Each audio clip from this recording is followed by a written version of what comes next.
अलविदा Boeing 747 queen of skies. यह हम इसलिए कह रहे हैं क्योंकि इस विशालकाय जहाज को अब बोइंग कंपनी नहीं बनाएगी। यह वही विमान है जो नामीबिया से भारत के लिए 8 चीते लेकर आया। चीते लाने के लिए बोइंग 747 विमान को खास तरीके से मॉडिफाई किया गया था। इसकी तस्वीरें ट्विटर पर खूब वायरल थी। लेकिन अब बोइंग ने इस विमान को नहीं बनाने का फैसला किया है। 7 दिसंबर को इसका आखिरी यूनिट तैयार होकर बाहर निकला और ये बन गया बोइंग का आखिरी 747, जिसकी डिलीवरी एटलस एयर को साल 2023 की शुरुआत में होगी। क्वीन ऑफ द स्काइज के नाम से मशहूर इस विमान ने दशकों तक आसमान पर राज किया है। लेकिन अब बोइंग ने इसे नहीं बनाने का फैसला कर लिया है। बोइंग 747 एक लंबा, चौड़ा और लंबी दूरी का उड़ने वाला प्लेन है।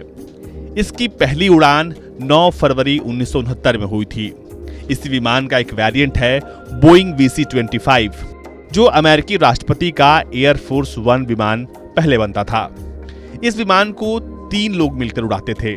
पहला कैप्टन, दूसरा फ्लाइट ऑफिसर और तीसरा फ्लाइट इंजीनियर। आमतौर पर इसमें 276 से 495 सीट्स लगाई जा सकती हैं, लेकिन जरूरत के हिसाब से इसे बदला भी जा सकता है। इसी विमान के एक वेरिएंट से अंतरिक्ष स्पेस शटल को भी ले जाने का काम नासा कर चुकी है। इस विमान के अलग अलग वेरिएंट की लंबाई 184.9 फीट से लेकर 250 फीट तक होती है। अलग अलग वेरिएंट में 1.84 लाख लीटर से लेकर 2.38 लाख लीटर ईंधन आता है। यह अधिकतम 939 किलोमीटर प्रति घंटे की रफ्तार से उड़ान भरता है और आमतौर पर ये 907 किलोमीटर प्रति घंटे की रफ्तार से उड़ता है। ये विमान 9,250 फीट से लेकर 10,900 फीट तक की अधिकतम ऊंचाई पर उड़ सकता है। इसकी मैन्युफैक्चरिंग की शुरुआत साल 1967 से हुई थी और अब तक यानी पिछले 54 सालों में 1574 ऐसे विमान जो थे उन्हें बोइंग कंपनी ने बनाया। लेकिन आखिरकार इस विमान को बोइंग ने डिसकंटिन्यू कर दिया।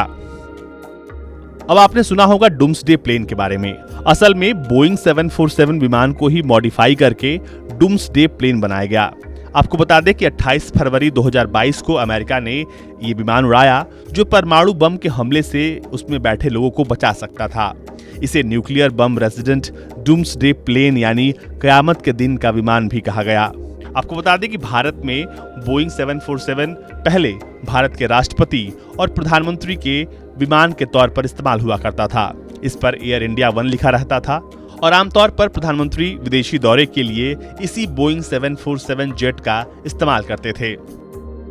इस विशाल जंबो जेट को आखिरकार बोइंग ने डिसकंटिन्यू कर दिया। बोइंग 747 एक विशाल व्यावसायिक विमान है और आखिरकार 54 सालों की सेवा के बाद अब इसे बोइंग ने न बनाने का फैसला किया है। इसलिए हमने लिखा अलविदा बोइंग 747। यह विमान अपने दौर में अमेरिका के राष्ट्रपतियों का सबसे पसंदीदा विमान था। लेकिन आज इसकी ये तस्वीर देखकर बोइंग के कई कर्मचारी भावुक हो गए। ब्यूरो रिपोर्ट, भारत तक।